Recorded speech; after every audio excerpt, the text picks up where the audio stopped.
Dears, आज के video में हम देखेंगे कक्षा 9वीं सामाजिक विज्ञान के बुक जो आपकी है लोकतांत्रिक राजनीति, उसका अध्याय 3 चुनावी राजनीति के सारे महत्वपूर्ण वैकल्पिक प्रश्न, मतलब एक एक नंबर के प्रश्न आज हम इस वीडियो में देख लेंगे इस अध्याय के। और इसके अलावा इन सारे अध्यायों के महत्वपूर्ण प्रश्नों के वीडियो भी जल्द ही चैनल पर आने वाले हैं। आपको सामाजिक विज्ञान में जो भी तैयारी करनी है वह सब आप कमेंट करके बता सकते हो। तो शुरू करते हैं कक्षा 9वीं सामाजिक विज्ञान में लोकतांत्रिक राजनीति के अध्याय 3 के वैकल्पिक प्रश्न उत्तर। तो यहाँ पहला प्रश्न है, सही विकल्पों का चयन कीजिए। इसमें पहला है, भारत में कितने अंतराल के बाद आम चुनाव होते हैं? भारत में कितने अंतराल के बाद आम चुनाव होते हैं? 5 वर्ष, 4 वर्ष, कभी भी या निश्चित समय नहीं है। तो इसका उत्तर आएगा 5 वर्ष।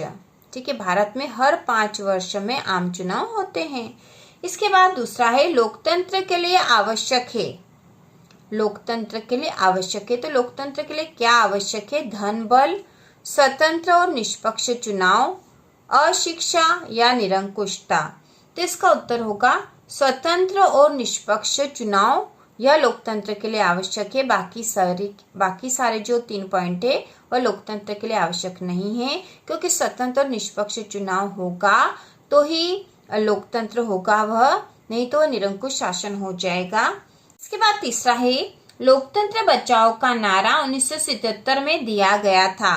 तो किसके द्वारा दिया गया था? 4 नाम दे रखे हैं।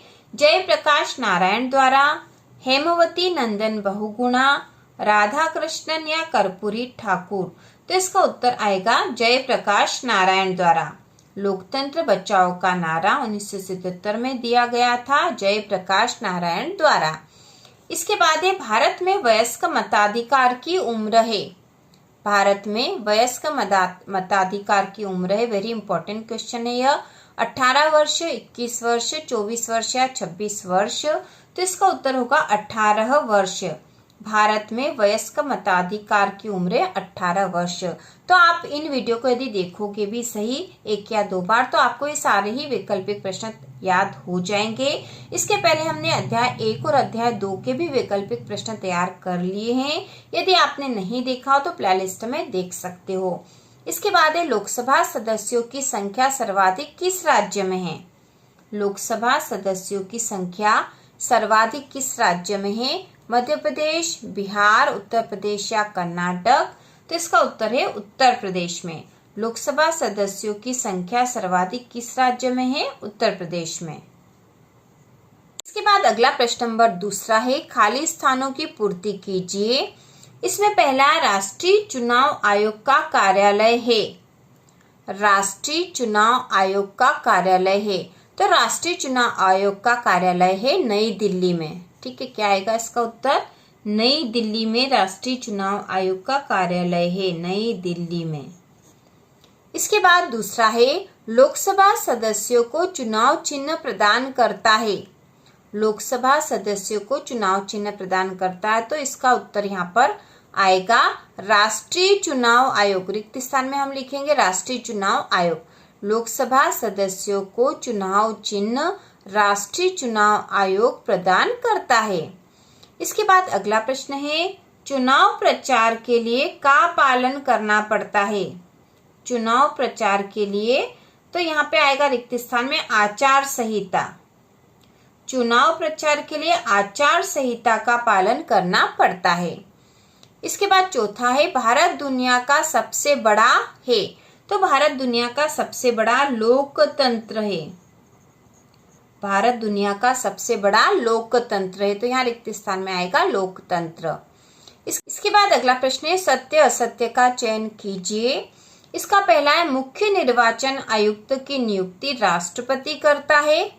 मुख्य निर्वाचन आयुक्त की नियुक्ति राष्ट्रपति करता है, तो यह कथन सत्य है, क्योंकि मुख्य निर्वाचन आयुक्त की नियुक्ति राष्ट्रपति के द्वारा होती है।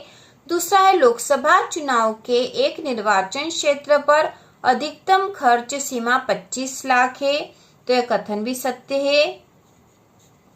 इसके बाद तीसरा है, भारत में आम चुनाव प्रत्येक 5 वर्ष बाद होते हैं, तो ये कथन भी सत्य है, क्योंकि ऊपर वैकल्पिक में भी हमने यह देखा था कि भारत में आम चुनाव प्रत्येक 5 वर्ष बाद होते हैं।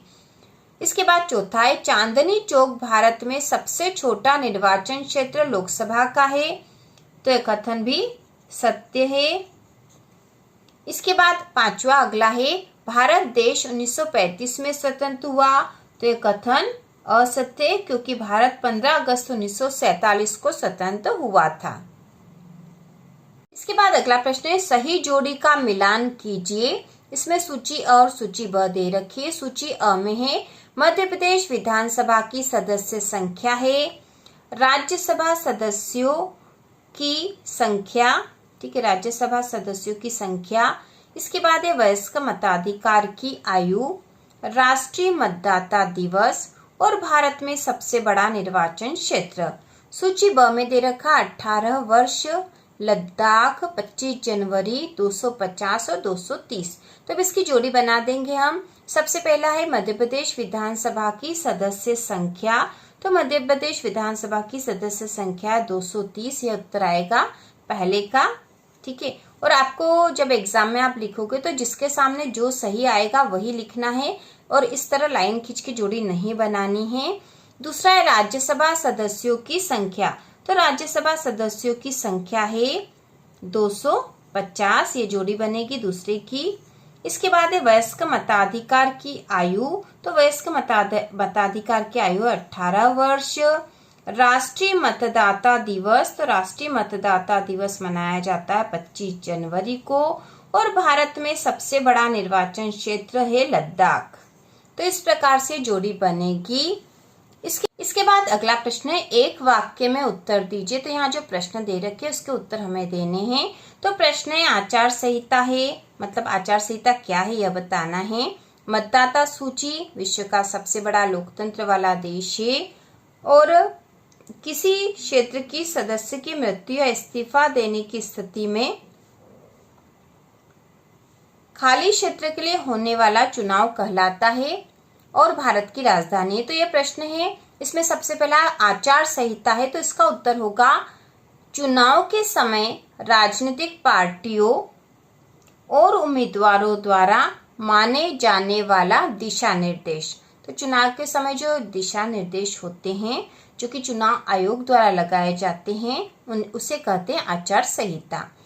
इसके बाद दूसरा है मतदाता सूची, ठीक है। मतदाता सूची का हम लिखेंगे चुनाव में वोट डालने वालों की सूची, ठीक है। वोट डालने वाले जितने भी वोटर होते हैं उनकी सूची जो है वह मतदाता सूची कहलाती है। इसके बाद है विश्व का सबसे बड़ा लोकतंत्र वाला देश। तो विश्व का सबसे बड़ा लोकतंत्र वाला देश है भारत। अगला है, किसी क्षेत्र की सदस्य की मृत्यु या इस्तीफा देने की स्थिति से खाली क्षेत्र के लिए होने वाला चुनाव कहलाता है। तो ये चुनाव कहलाता है उपचुनाव। उपचुनाव, क्योंकि जब चुनाव हो जाते हैं उसके बाद यदि किसी क्षेत्र में कोई सदस्य की यदि मृत्यु हो गई या उसने इस्तीफा दे दिया तो वो सीट फिर से खाली हो जाएगी और वहां फिर से चुनाव करवाए जाएंगे, तो उस चुनाव को कहा जाएगा उपचुनाव। इसके बाद है भारत की राजधानी है। तो भारत की राजधानी है नई दिल्ली। नई दिल्ली यह भारत की राजधानी है। तो इस प्रकार इन प्रश्नों के उत्तर होंगे। एक बार फिर से देख लेंगे। आचार संहिता है, तो आचार संहिता है चुनाव के समय पार्टी और उम्मीदवारों द्वारा पालन किए जाने वाले दिशा निर्देश जो कि चुनाव आयोग द्वारा दिए जाते हैं। इसके बाद है मतदाता सूची। तो चुनाव में वोट डालने वालों की सूची मतदाता सूची कहलाती है। इसके बाद है विश्व का सबसे बड़ा लोकतंत्र वाला देश है। तो विश्व का सबसे बड़ा लोकतंत्र वाला देश है भारत। अगला है, किसी क्षेत्र की सदस्य की मृत्यु या किसी क्षेत्र में सदस्य की मृत्यु या इस्तीफा देने की स्थिति से खाली क्षेत्र के लिए होने वाला चुनाव कहलाता है। तो चुनाव कहलाता उपचुनाव। और अगला है, भारत की राजधानी है। तो भारत की राजधानी है नई दिल्ली। तो इस प्रकार से यह एक वाक्य वाले प्रश्नों के उत्तर हो गए हैं। इसके बाद हर पाठ के 2-2 नंबर वाले महत्वपूर्ण प्रश्न भी हम तैयार करेंगे, क्योंकि 2-2 नंबर के प्रश्न भी अधिक संख्या में एग्जाम में आते हैं। और यदि आप 1 और 2 नंबर के प्रश्न भी तैयार कर लोगे तो आपकी तैयारी बहुत ही अच्छी हो जाएगी। तो इस प्रकार हम सामाजिक विज्ञान की संपूर्ण तैयारी करेंगे और कक्षा 9वीं की वार्षिक परीक्षा की भी संपूर्ण तैयारी हो रही है। तो इसी प्रकार के और वीडियो देखने के लिए, कक्षा 9वीं की संपूर्ण तैयारी के लिए चैनल को सब्सक्राइब कीजिए।